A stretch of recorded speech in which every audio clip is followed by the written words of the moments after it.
কাল না ওয়েদারটা খুব একটা ভালো ছিল না, সারা রাত্রি যেহেতু বৃষ্টি হয়েছিল তো ওয়েদারটা একটু ঠান্ডা ঠান্ডাই ছিল। তো ঘুম থেকে ওঠার পর এদিকে চলে এসেছিলাম বাইরের দিকে। তো বাইরের দিকে এসে দেখি জানলার পাশে একটা কি সুন্দর পাখি বসে আছে, দেখতে এত সুন্দর লাগছিল। তো নমস্কার, আমি তোমাদের সুরভি, চলে এসেছি নতুন একটা ভিডিও নিয়ে। এদিকে দেখো, কাল তো চলে এসেছিলাম শ্বশুরবাড়িতে, যে 2 দিন থাকবো বলে। তো মাকে কিছুটা হেল্প করবো ভাবলাম, তার জন্য এদিকে জামা কাপড়গুলো ধুয়ে দিয়েছিল মা যেহেতু, তো এদিকে আমি মেলতে চলে এসেছিলাম। তো ওয়েদারটা ভালো ছিল না বলে একটু হাওয়া চলছিল, তা ভাবলাম ছাদে একটু জামা কাপড়গুলো একটু মেলে দিই, কিছুটা তো টানবে, তার জন্য পরে যদি বৃষ্টি নামে তারপর আবার ঘরে নিয়ে চলে যাব। তো এর জন্য মেলে দিচ্ছিলাম। আর এদিকে মা চলে এসেছিলো এদিকে ঠাকুর পুজো দিতে, তো মার পেছন পেছন মেয়েও চলে এসেছিলো। তো এদিকে প্রচুর না পিছলে হয়ে গিয়েছে, এই যে শ্যাওলা পড়েছে ছাদে, যেহেতু উপরে টিন নেই। তাই দেখো মেয়ে এদিকে মার সাথে খেলছে, ঘুরছে। তো এদিকে মা বকা বকা দিল ওকে, যেহেতু ওইদিকে পিছলা আছে তার জন্য এদিকে পিছলে পড়ে যাবে, তার জন্য পরে ঘরে নিয়ে চলে এসেছিলাম আমি। আমার জামা কাপড় মেলা হয়ে গিয়েছিলো।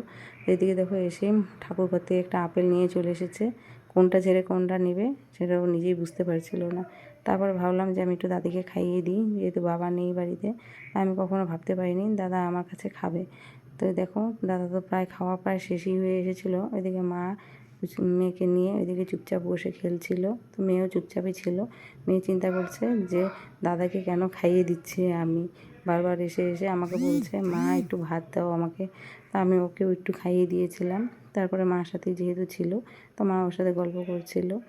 তো যতই হোক, আমার শাশুড়ি মা আমাকে কখনো না বলে না যে ভিডিও করবি না, সবসময় সাপোর্টই করে যায়, বলে যে করতে থাক, একদিন না একদিন সফলতা ঠিকই পাবি।